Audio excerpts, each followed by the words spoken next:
Hello and welcome to Nothing But the Truth. As Prime Minister Modi's government completes its first week in office, we look back on the last 7 days with one of its most important senior ministers, the Minister for Law and Justice, Communications, Information Technology, as well as one of the official spokesmen of the government, Ravi Shankar Prasad. Mr. Prasad, let's start with the ordinance passed by your government to amend the TRAI Act. Given that an ordinance is only permissible when there's need for immediate action, and secondly, given that Parliament is due to meet in less than a week's time, how does your government justify passing an ordinance? You're absolutely right, Karan. It is not an ordinance simpliciter. The individual is more important. Nripendra Mishra is one of the most outstanding officers. Experience, extraordinary integrity. When Modi selected him, that was a technical glitch found. Unlike TRAI in Competition Commission, other regulatory bodies, there is no prohibition. That has been lifted, that's all. I'll come to Mr. Mishra in a moment's time, but let me first pursue this point about the ordinance. As you know better than me, an ordinance is only permissible when there's need for immediate action. Now, this act is 17 years old. You could have comfortably waited a week or 10 days till Parliament met, handled the amendment through Parliament, rather than misuse an ordinance. That's what I'm asking you. Why misuse an ordinance when you don't need to? It is not a case of misuse at all. Narendra Modi, as the Prime Minister, is going to go from day one. He needs a secretariat. He needs a principal secretary.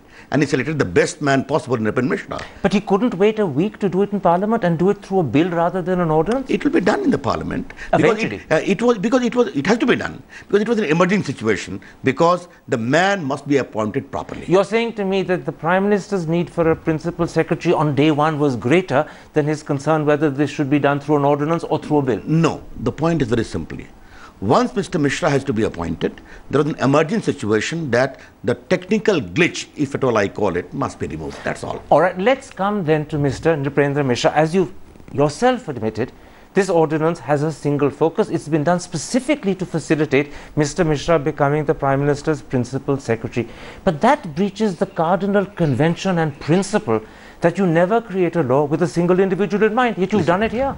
The point is very simply, Mr. Mishra is there. Others can also follow. Remember, Mr. Mishra was TRAI chairman 8 years ago. In other things, it is not a provision is there.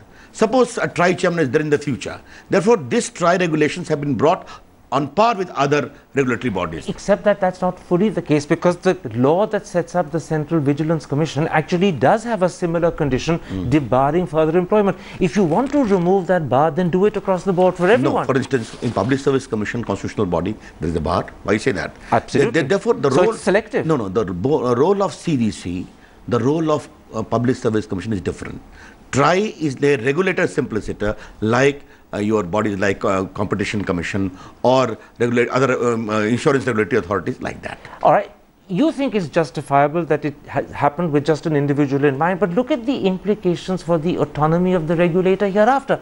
You've now opened a window for future chairmen of TRAI to so tailor their decisions that they can try and seek favor with the government of the day and hope for a job. Now, there's nothing to stop the next chairman of TRAI taking decisions that favor your government in the hope that he'll get a job. That bar has been removed. I think that will not be a fair comment to make. In this law also 2 years bar is there unless there is exceptional circumstances. But Karan, let me put it differently. There is a cooling period for finance secretary, for banking secretary, for defense secretary. By that logic, you will see that people will favor a company as defense secretary to become an officer in that company, for finance secretary. I think we need to trust institutions and also individuals.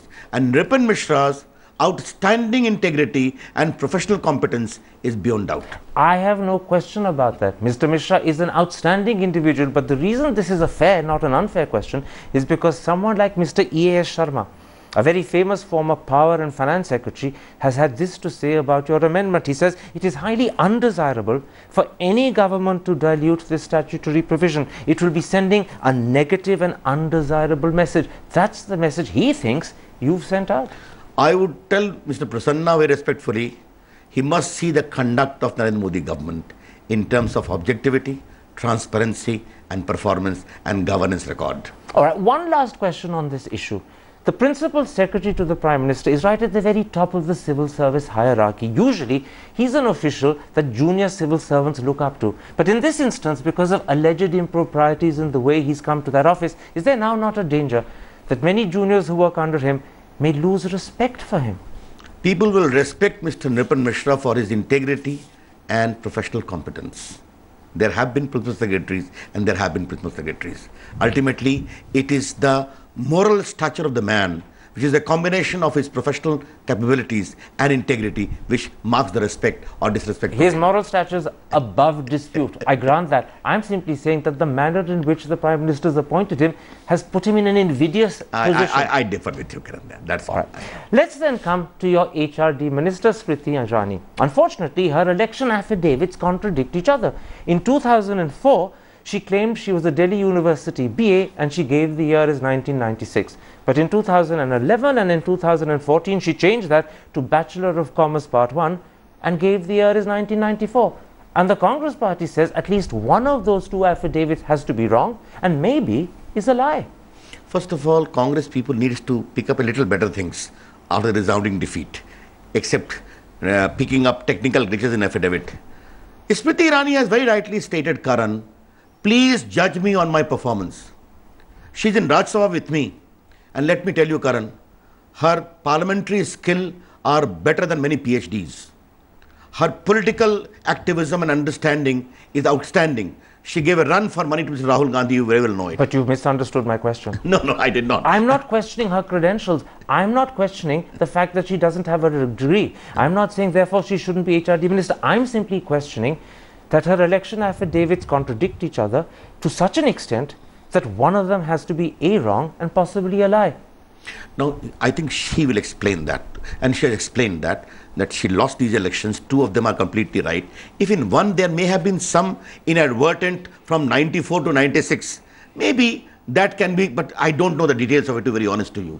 But I will focus Smriti Irani more the leader, the good parliamentarian, and now the good minister. Ravi Shankar Prasad, your answer proves that you're a very astute lawyer and also you're probably a diplomat. You immediately conceded that there may be something inadvertent in the error that she's made, although you said it's for her to confirm it. You took the right approach because as a clever lawyer, you knew that there's no use of defending the indefensible. It's pointless. But your answer itself underlies a contradiction between yourself and Smriti Irani. Smriti Irani has refused to clarify the matter. She's chosen on this matter to be silent. I must tell you, Karan, therefore, she is the best person. I own, because you specifically said 94 and 96. Therefore, I said... And one other thing. Yes. Bachelor as opposed to Bachelor of Commerce Part 1. Come on.